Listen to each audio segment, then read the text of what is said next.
ચુંદડી લઈ લે બેટા. એ મારા મિત્ર પોપટભાઈ જાગુ. એ ચશ્મા લે બેટા.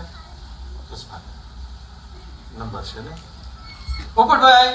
અલા ભાઈ અંધારું અંધારું ચમ લાગે? લાગે મારા મિત્ર આ ચશ્મા તમારા નીકળી ગયા હતા ને એટલા માટે કરી ગયો. હા અરે વાહ મારા મિત્ર. અને પોપટભાઈ ખરેખર બહુ આનંદ છે. તમારું મહેસાણા બહુ સરસ મજાનું ગામ હો. તમે આયા હા મેં ત્યાં 3 મહિના સુધી કાર્યક્રમ આપ્યા હતા. પણ મને માફ કરજો, ખાસ કરીને આ બધા લોકોને બહુ આનંદ આવ્યો. એક સુંદર મજાની કલા જોવા મળી. પણ એ કલા માટે મેં તમારો યુનિફોર્મ ચેન્જ કર્યો છે. એટલે હું કપડા બદલા.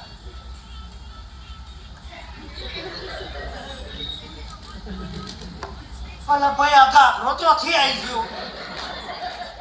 આ તો કઈ નથી. આ જો અરે બહુ સોળી હોય.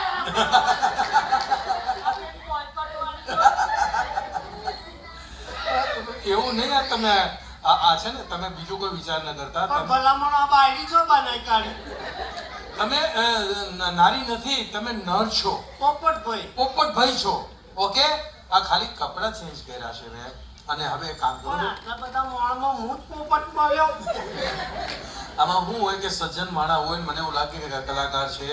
જો અહીંયા વડીલ બેઠા એ કલાકાર હતા તને હું લાવ્યો અહીંયા. ભાઈ અમે લગ્નમાં નાચીએ કોઈ ઘાઘરા પહેરીને નહીં. એટલે કલાકાર અંદર કઈ હોય ને તો જ બહાર આવે. કુવામાં હોય તો વેડામાં આવે. તમે સારા કલાકાર હતા, લોકોને કલા જોવા મળી.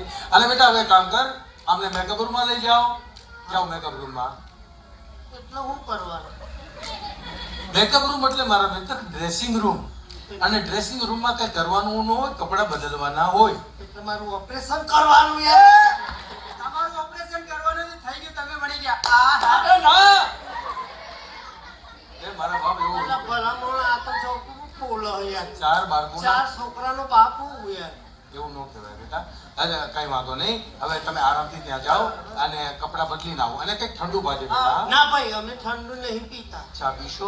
ઓહો ઓહ ચા પાવે જાઓ ગરમ